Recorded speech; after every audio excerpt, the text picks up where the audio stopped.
Hi everyone, and welcome to the Massage Therapist Q&A series by Massage Warehouse. My name is Bethany Jane Wynn and I'm an advanced clinical massage therapist based in London, and I will be your host for this series. In each episode, we will be answering real-life questions from therapists just like you, from top tips on technique favourites to client challenges. We will answer all these questions in short, focused videos, and we really hope that you enjoy. Let's dive straight in. Question number 1. Hi everyone, I'm officially launching my new massage business and I am feeling a mixture of excitement and nerves. I started promoting a few weeks ago on my Facebook and Instagram and opened my diary for bookings last week. I'd really appreciate any tips on how to attract new clients and to get that first booking in. First off, massive congrats for opening up your small business. It's super exciting and thank you so much for sharing. You're doing something really meaningful and brave, so really relish in that and get excited because your bookings will start to come through. I think one of the first things that I would kickstart off when we're looking at launching our business is connection. How are we connecting with our potential clients? Looking at how we're marketing ourselves from leaflets, word of mouth, using Facebook and social media. It's really good online social media platforms to get the word out of what it is you're doing. Now, if you put yourselves in the client's shoes, think of some of the things that you would like to know about that therapist before you would book in. For me personally, I'd be looking at what do they look like, what it is that they offer, what's their credentials, and why is it that they're massaging, and what is it I would like to get out of their treatment. So making sure that those types of bits of information are super clear on your website or whatever it is that you're using to book your clients in.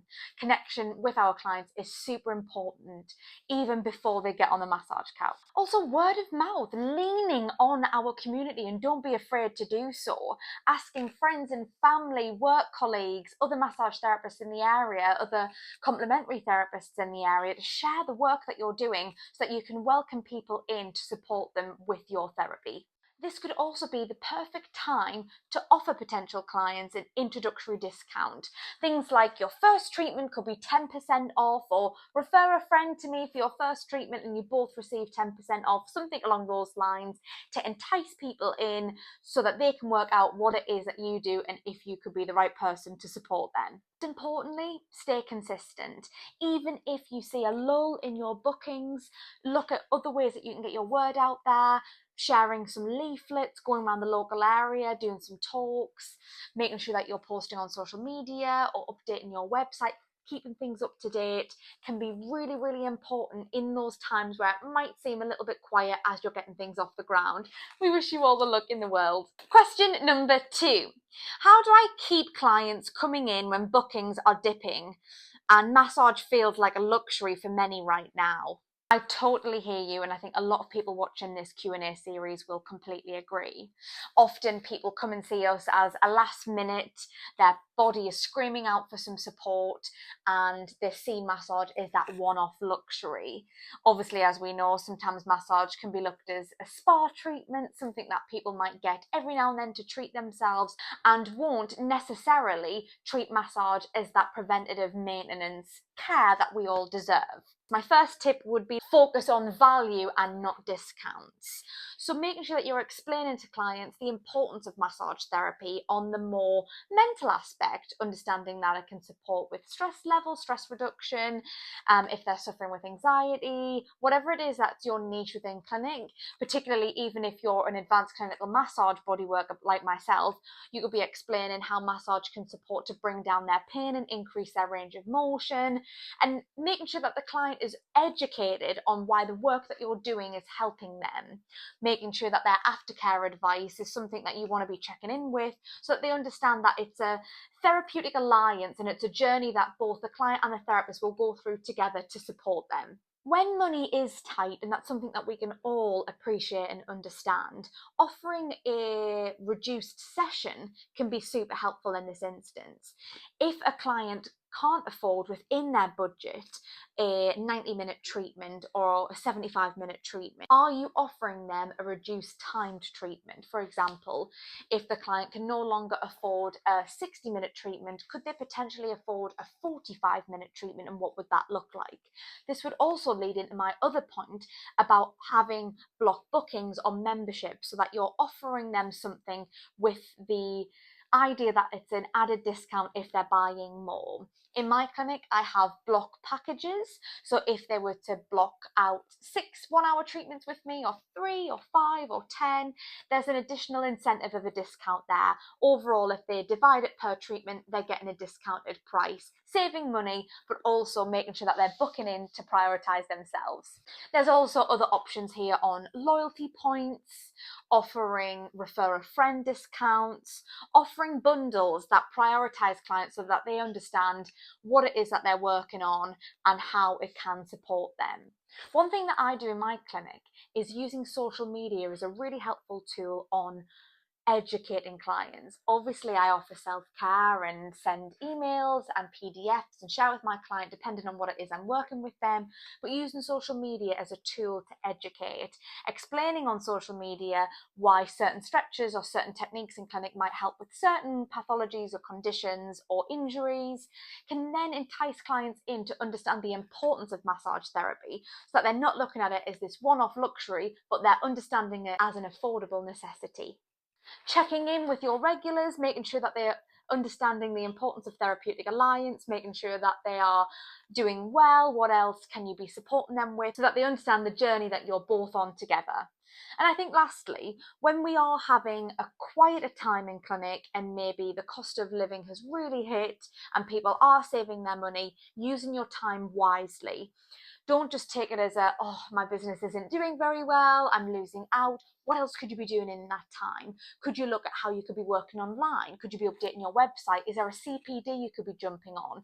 Is there something you could be working on social media or marketing or advertising, working with your local community and leaning on them to work out how you can meet people where they're at and support them? Question number 3. Do most of you use a separate phone for your business? I'm about to go freelance and feeling unsure about using my personal number for bookings and business needs. I'm curious to see what other people do. A few personal tips from me here with regards to my own business and my journey with this is I do have 2 separate phones. I have my personal phone, which is for my personal life, and I have my business phone that allows me to connect with my clients for bookings, last minute availability, last minute cancellations, or whatever else it might be relating to my business. I also use this business phone when it comes to booking with other third-party companies. So if I'm working on retreats or if I'm in education and there's a group chat, I have all of my massage related queries in one space and my personal phone for my personal life. A game changer for me was using WhatsApp Business. This also allowed me to have an automated message that if I wasn't in my working hours, clients would then receive this message that they understood I wasn't working, or potentially I am with a client, and that they can contact me via my website or email, or be patient and I'll get back to you within these working times. Having that automated message allows clients to feel heard and understand that we're not always working just because we're self-employed. I believe somewhere online I read with a similar conversation with this was around having a dual SIM card, where you can still have your personal number, but you can also have a works number as well, so that keeps it separate. For myself, I found not having my personal number connected with my website handy, so that when I wasn't working and I was in my personal own time, I wasn't being connected by clients, I wasn't being contacted by clients. So then it just kept that work-life balance really, really clear. And some massage therapy businesses don't necessarily have a phone number. They just have their email address or their website contact details to hand, so that they don't necessarily have that phone number for clients to call or message. It would depend on what works for you and your business and how you like to run it. But at the end of the day, we want to protect our energy and our boundaries so that we're not always in work mode. Question number 4. I'm looking to update the music I use in my therapy room because I feel like I'm using the same calming music over and over again. I usually stick to contemporary calming music, but I'd love to see if there's any fresh ideas out there. What are you all listening to? Oh, okay, a few options here. First of all, are you using Apple Music, Amazon Music, or Spotify? Within those three, and I'm sure there's many more, you can search relaxing music, calming music, yoga music, massage, relaxation music, and see if there's something there that you particularly like or may have not used within your clinic. And then you could create your own personal playlist. So by clicking on a bit of music and clicking add to my playlist and create your own bespoke playlist so that you're not just using something generic, but you've created something that's for your clients. Another thing to note here is ask your clients what they like to listen to. Not always do people want music on. A lot of clients might prefer the radio or something more acoustic or something more current.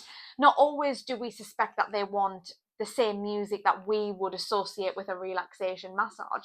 So asking your clients. For sensory purposes as well, they may not necessarily want music on. So it's something that you could even add to your consultation form there. Another great way to get up to date with the most recent nice calming music that you could have in your clinic is when you're next in a yoga class or a Pilates class or meditation or your next treatment, speak to the professionals there about what music they're using, or use an app called Shazam where you could play the music into your phone and then you get the name and the person who wrote the song so that you can make a note for your own personal list. Something I did for my clients in my clinic was I put a poll on Instagram about what it is that they'd like to listen to, and if they were happy with the music that I had, then great. If there's something else they wanted to add, I give them a choice to put it in the question box to then let me know about it, and I added it on. It's all about what you find works in your clinic, but have a little look to see what's out there on Spotify, on Amazon, on Apple Music, and see if there's anything new that you could add to your playlist. Question number 5.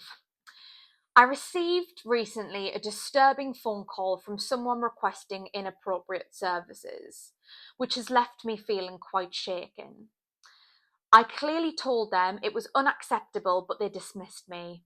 I've heard that you can report this to the police. Has anyone else done this, and what was the outcome? I'd really appreciate some support here. First of all, I am so sorry that this is something that you've had to deal with. This is a topic of conversation that I have quite a lot with massage therapists who are around me in my clinics in London and online. We should not be accepting and tolerating this behaviour within our clinical practice. For all of us, we've put a lot of time and energy and money into our education, and to be then asked for these services, which is not something that we advertise and not something that we offer, can sometimes feel that it's diminishing the work that we're doing within our treatments. To answer your question, yes, you can report it to the police. By calling 101, you can report it to the police. They may ask some further questions. They might want to come out and see you and take note of this. But I think it's super, super, super important. Yes, you might feel like, okay, they've not necessarily come into clinic, you haven't treated them, this might have only been over a phone call or an email or on Instagram, but it is still vital to make a note about this. This way the police have record that these are the types of conversations that are happening and that they understand that this is a serious thing, because at the end of the day it still comes under sexual harassment. Regardless of whether it's something that has happened to you within your clinic or over the phone, it is valid and you are right to feel shaken up, and I'm sorry that you do. Hopefully by watching this video back, and for many of you who have maybe stumbled across this or are going through this, you will understand the severity of reaching out and reporting this.